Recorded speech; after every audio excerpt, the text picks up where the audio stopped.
The cold was merciless that winter, biting deep into my bones as I drove through the winding, desolate mountain roads. The idea of solitude in a snowy paradise had seemed appealing too.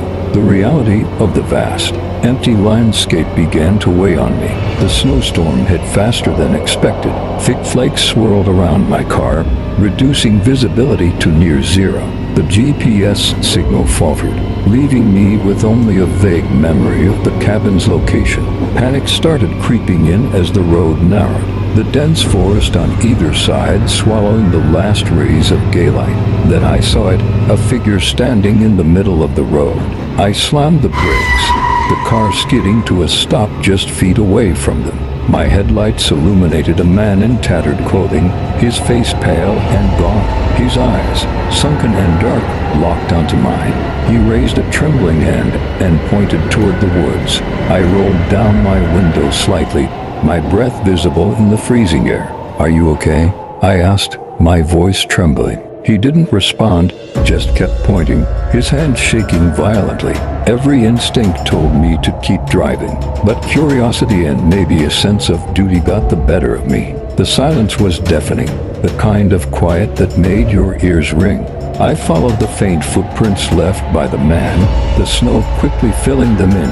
After what felt like hours, but was likely only minutes, I came upon a clearing. The door was slightly ajar, creaking softly as the wind pushed against it. Against all logic, I stepped inside. The smell hit me first, something damp and decayed. The interior was dim, lit only by the weak beam of my flashlight. Furniture lay scattered and broken, as if someone had left in a hurry.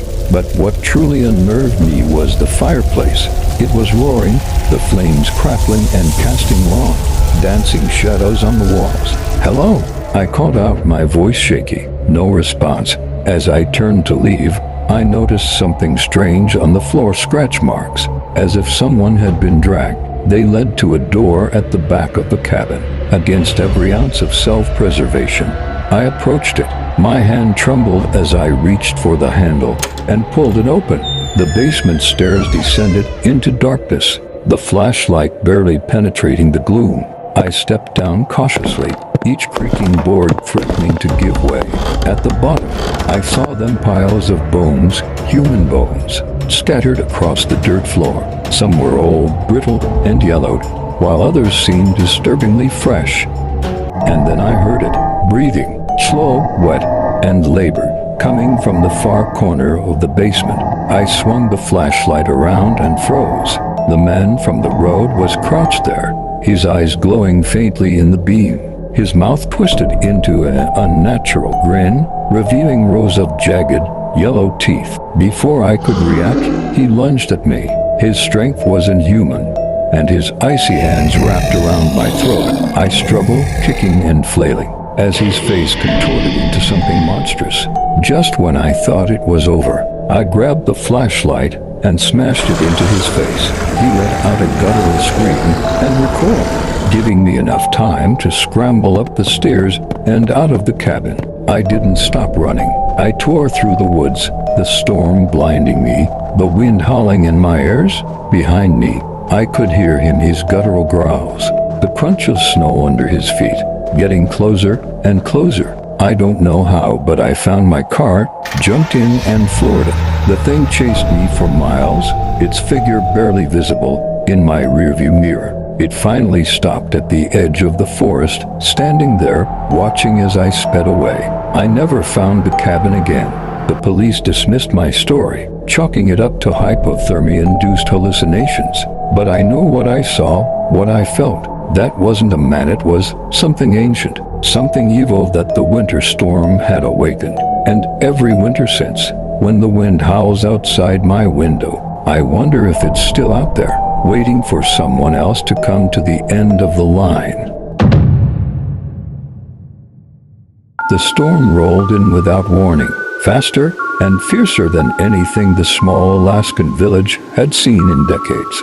Winds howled like anguished spirits, and snow fell so thick that it blanketed the world in a suffocating white. By nightfall, the power was out, leaving only the dim glow of candles and lanterns to push back the oppressive darkness.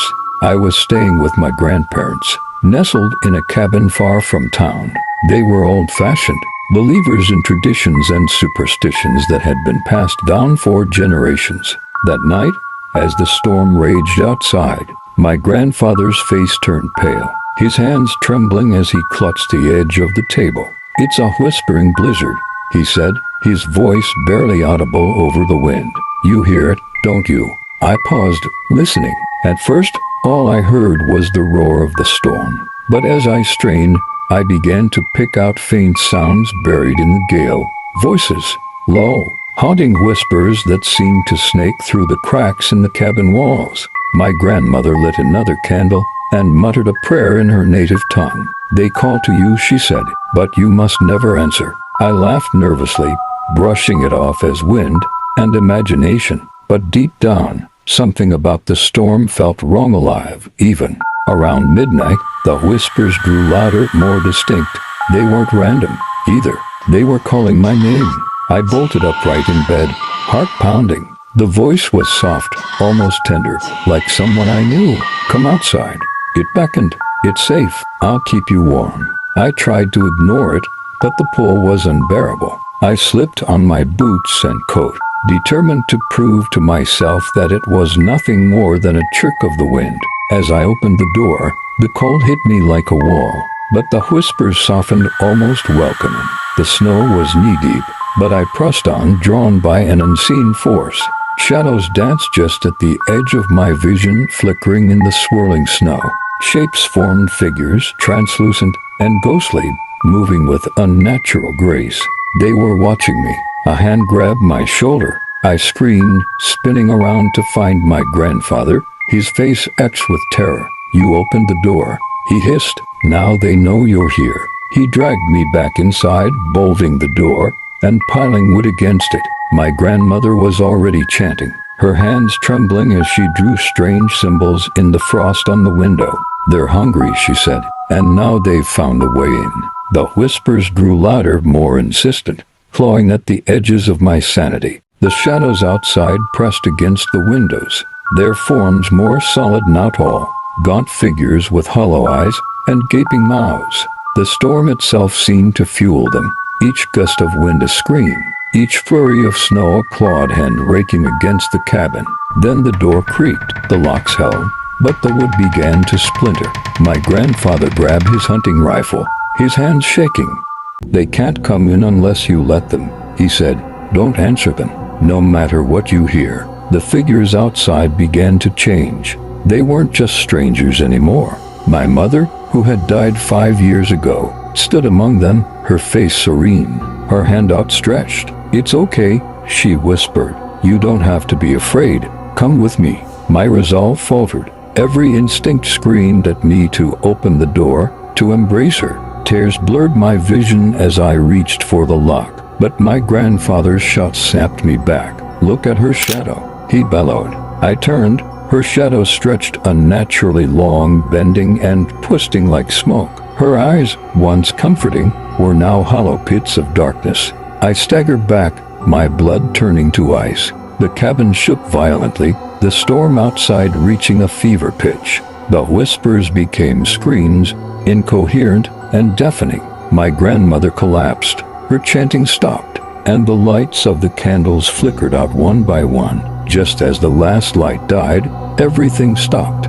The storm, the voices, the shaking gone, as if it had never been there. When morning came, we ventured outside. The snow was untouched, pristine, but the footprints, dozens, maybe hundreds, circled the cabin, leading away into the forest where no one returned from.